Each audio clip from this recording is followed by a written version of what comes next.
doing our AMC Rewind section. These are the movies that came out 10 years ago this weekend. So we got 8 Below, starring Paul Walker. We have Date Movie, which was a spoof of date movies, and Freedomland, starring Samuel L. Jackson and Julianne Moore. My God, it was February 10 years ago, wasn't it? And 20 years ago, these are the movies that came out. The all-time classic, We Miss Ye, Adam Sandler. Happy Gilmore. We also had Muppet Treasure Island. Mr. Wrong, in a movie that Ellen DeGeneres still makes fun of to this day.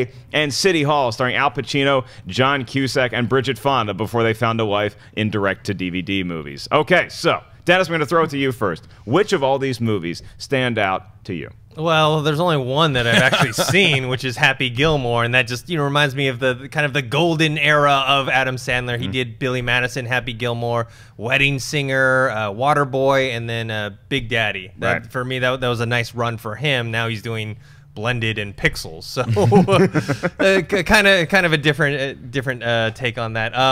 Mr. Wrong, I didn't see it, but I remember that was before Ellen DeGeneres came out, and they were trying to sell her as like a heterosexual romantic lead female, and then I think maybe, I don't know how long after that she came out. So if you can't get feelings for Lone Star, it's just not going to happen for anyone. Christian, I know you're a huge fan of Al Pacino. Yeah. Did you see City Hall in the theater? I certainly did. Did you really? I went opening night actually, and it was disappointing. It's just boring. You know, especially because I like John Cusack a lot. Bridget Fonda was hot at the time, and I remember seeing and just going for Pacino because I've been a Pacino fan forever, and I can't even tell you kind of what it's about. It was so bored out of my mind. And I remember telling myself, come on, like it, it's Pacino. And I just remember going to sleep.